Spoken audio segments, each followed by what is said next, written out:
Ibu, bapak, saudari, saudara, rekan-rekan muda dan adik-adik sekalian dimanapun kalian berada, bertemu kembali dengan saya Romo Tino SSCC di dalam catatan pesiarah. Ukuran dalam kerajaan Allah bukanlah diukur dari seberapa banyak kita terlibat melayani dan melaksanakan tugas serta tanggung jawab kita di dalam lembaran kehidupan kita, tetapi seberapa besar cinta yang kita berikan di setiap perbuatan yang kita lakukan sebagai bentuk nyata pemberian diri kita kepada rencana Allah di dalam hidup. Sebelum kita mendengarkan permenungan dari catatan pesiarah, marilah kita membuat tanda kemenangan Kristus. Dalam nama Bapa dan Putera dan Roh Kudus. Amin. Allah Bapa yang Maha Kuasa dan Kekal, Engkau telah menguduskan karya awal rasul-rasul-Mu dengan penumpahan darah Santo Yakobus. Semoga gerejamu senantiasa dikuatkan oleh pengakuan imannya dan selalu disegarkan oleh perlindungannya. Buatlah kami senantiasa berpegang teguh dan memiliki pengharapan akan Dikau di dalam hidup kami sebagai orang beriman yang sejati. Demi Kristus Tuhan dan pengantara kami. Amin. Ibu, bapak, saudari, saudara, rekan-rekan muda, dan adik-adik sekalian yang terkasih, setiap pribadi ada kecenderungan mengatakan bahwa kesuksesan terjadi karena usaha dan kerja keras yang semata-mata dilakukan oleh kita sendiri. Bahkan seringkali kita lupa segala sesuatunya itu bisa terjadi dan mungkin terjadi di dalam lembaran kehidupan kita karena kehendak Allah, karena Allah yang memberkati, karena cinta Allah yang memungkinkan kita untuk mencapainya. Tetapi ambisi dan kesombongan serta ketabakan seringkali menutup mata hati kita. Bahkan kita seringkali melupakan Tuhan. Ketika kita gagal, kita seringkali menyalahkan Tuhan. Dan ketika kita berada di dalam kesulitan, kita mulai mencari-cari Tuhan. Di dalam bacaan pertama hari ini, dari surat kedua Rasul Paulus kepada jemaat di Tesalonika, Paulus mengajak Anda, saya, serta kita semua untuk senantiasa menyadari bahwa hanya dalam kelemahan kitalah kita menjadi kuat. Hanya dengan kesadaran akan kekurangan yang kita miliki dan kepenuhan di dalam berpasrah akan rencana Tuhan di dalam perjalanan kehidupan kita, kita mengerti apa yang menjadi rencana Allah di dalam hidup kita. Bagi Paulus, harta pelayanan yang ia miliki bagaikan tersimpan di dalam bejana tanah liat yang mudah pecah, supaya nyata bahwa kekuatannya bukanlah dari dirinya sendiri, melainkan dari Allah. Maka di dalam kelemahannya ia berpasrah, di dalam kekurangannya ia percaya Tuhan yang menggenapinya. Ia melakukan apa yang menjadi tugas dan tanggung jawabnya dengan kepenuhan hati, dengan pemberian diri yang totalitas.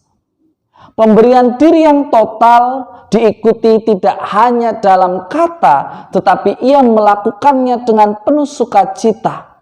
Kesulitan-kesulitan yang datang silih berganti di dalam pelayanannya dibukakan dan ditunjukkan.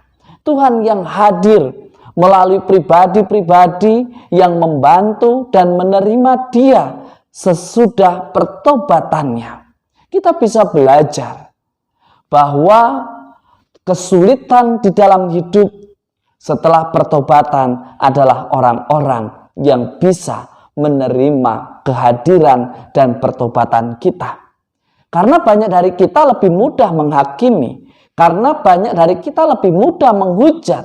Bahkan kita ingin menjadi orang yang pertama ketika kita tahu orang yang kita kenal jatuh di dalam dosa. Ketika orang yang kita kenal melakukan kesalahan. Bukannya kita menolong dan mencari penyebab mengapa saudara atau sesama kita itu jatuh dan menjauh daripada Tuhan. Kita diajak untuk menghargai, menghormati sesama kita sebagai seorang manusia. Martabatnya jangan direndahkan saat ia jatuh. Sebagai orang beriman, dia tidak akan menghakimi dan merendahkan martabat sesamanya. Tetapi ia akan membantu agar derajat martabatnya tidak dijatuhkan oleh perbuatannya yang salah dan tidak berkenan.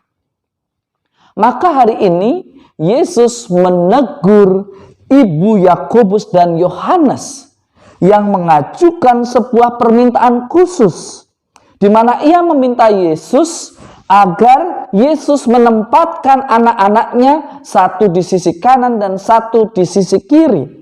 Itulah yang dikatakan di dalam Injil suci menurut Matius pada hari ini. Teguran Yesus juga menegur Anda, saya, serta kita semua, di mana bagi kita yang masih beriman bermentalkan doudes, saya beriman supaya saya mendapatkan berkat.